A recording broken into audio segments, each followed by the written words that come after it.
welcome back to my craft room.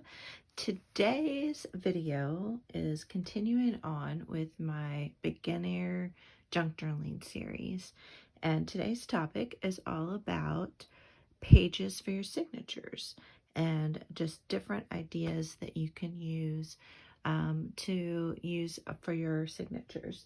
And just if you're really new, you know what a signature is. So this is a junk journal, and then a signature is the grouping of pages that you make for your journal. So this is a signature. And so I'm going to kind of go through all the different types of papers that I use in my signatures and different ideas for you. So it can be a really affordable way to get started is just trying to use things that you have already around your house. So some ideas are, say you have some typewriter paper. You can use typewriter paper as an example. You could use wrapping paper. So any kind of wrapping paper, you can cut it down and use it for signature pages. If you have copy paper, if you have a printer, you're probably going to have some copy paper laying around, and you can use copy paper.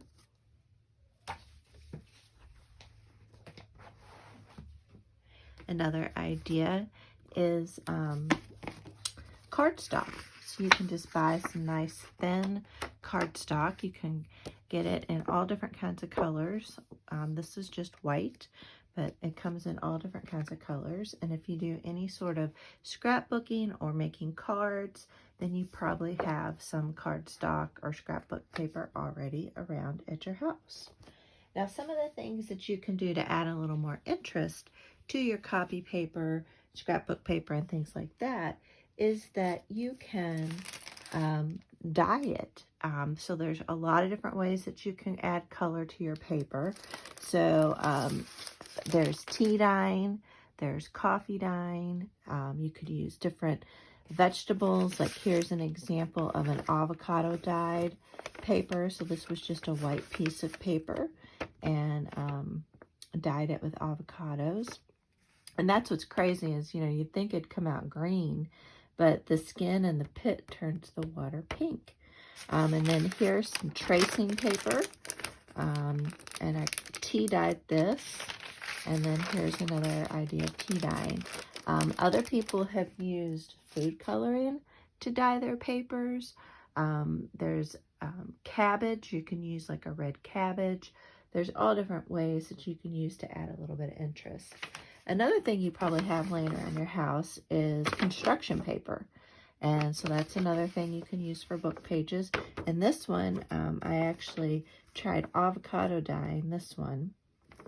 Another thing you can do to add a little interest to your papers is you can use inks or paints to add some color to them and, change them from just a plain white piece of paper. So some other things you might have laying around your house, if you're a bird enthusiast, you might have some bird books laying around the house. And so you could rip these pages out and use them as pages in your signature. If you have magazines, magazines are a great resource. I have a couple here. So this one's, just a Martha Stewart Living magazine. So you can flip through here and, say you're doing a journal around cooking or something like that. So you could rip out this page and then fold it in half and say this side you want to leave as is, but this side you can maybe cover it up with some other paper, or you can collage on it. And we'll talk about collaging in another video. But magazines are another great resource for your signature pages. And I like to look for magazines that maybe don't have a glossy finish. So this one has a real nice matte finish. So this makes really beautiful signature pages. If you do have glossy magazines, there is a way to kind of tone down the gloss. If you use matte Mod Podge, and you just paint over the page with the Mod Podge, that matte finish will kind of tone down the shine on those magazines. If you were around kind of before, you know, Google Maps came around, you might have some road maps or some of these atlas books around, and these make fabulous book pages. It's just so fun to kind of pull these out because there's usually always these really fun colors on the maps and on these atlas pages. So I love having these in my journals. Those are a lot of fun. Another really fun paper is this presentation mat. So this is a little bit thicker than the copy paper or the cardstock. You can see how thick it is here. And I think this is really great for printing out digital files and printing those out. But you could also just tea dye or coffee dye these or ink them up or paint on them. But this is a really nice, has a nice weight to it. Ledger paper is another really fun thing to add to your signature pages. If you can find some vintage ledger paper or just some from your local, you know, office supply store. And I think those, you know, so sometimes they're yellow, sometimes they're green. I think those add a nice interest to your signature. Paper bags are another fun thing to add into your journal and make a signature out of that. And that makes a really nice signature page. Music books, music pages. So look at this adorable. This is from when I was a kid. This children's Christmas music book. But these make beautiful pages as well. And you just, you know, you turn them, you know, you rip it out and you would fold it in half this way. I suppose you could turn it lengthwise this way if you want to have a little bit shorter page. So there's lots of different ways you can do that. Here's another example of a cute Winnie the Pooh songbook, and has these pages in here. So music pages are also fun, add a lot of interest. And then just regular old books, like here's an old children's book. You can do new or old children's books, and they make great signature pages as well.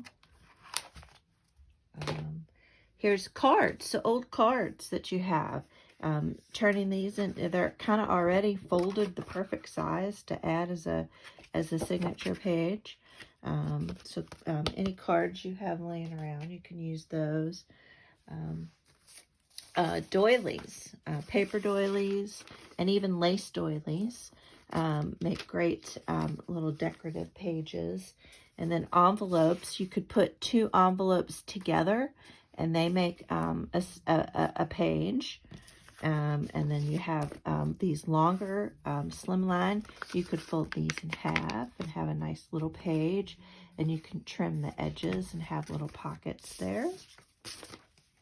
Look for interesting books that can add a lot of interest to your, like this is a shorthand book, and you know, just having a page of this in your signature with the shorthand is kind of a cool. So look for kind of different books, maybe foreign language books, seeing that foreign language as a page in your signature. And then just other types of, any kind of book that really interests you. Like here's a mushroom book. So that would make a really fun pages.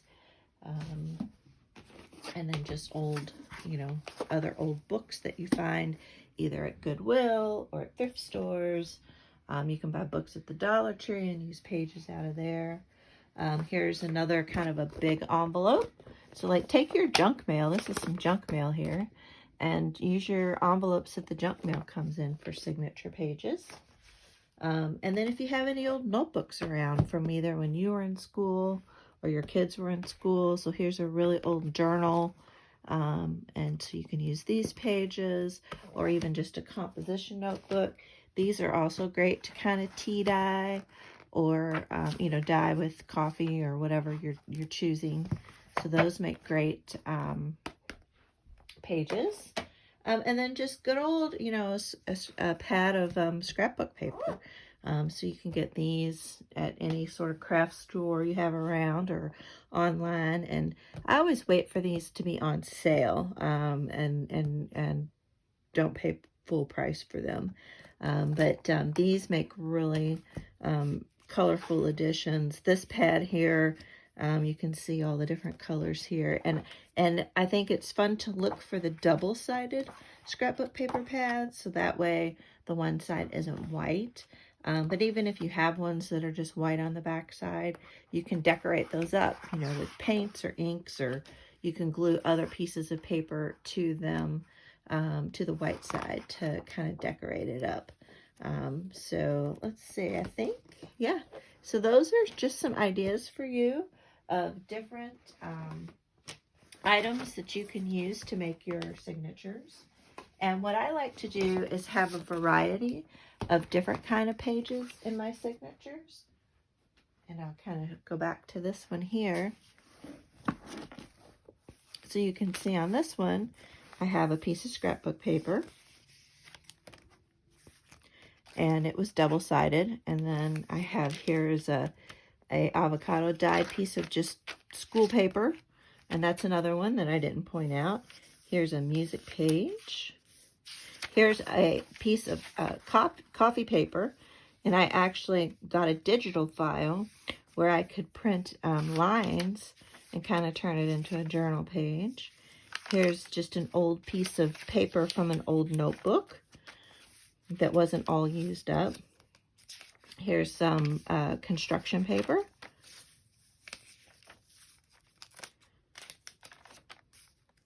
And here is an envelope. Here's an example of an envelope, and I'm using it as a pocket.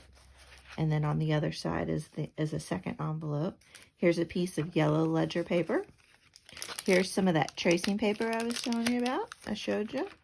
Some more construction paper. Oh, puzzle pages. I mean, any book you have around, you can use up those pages in there. So puzzle pages. Here's a doily, showing you a paper doily. So yeah, so you can see here where I used a variety of different pages to kind of add some interest to my journal, and you know, put in whatever pages that I wanted to put in here. So I hope you found this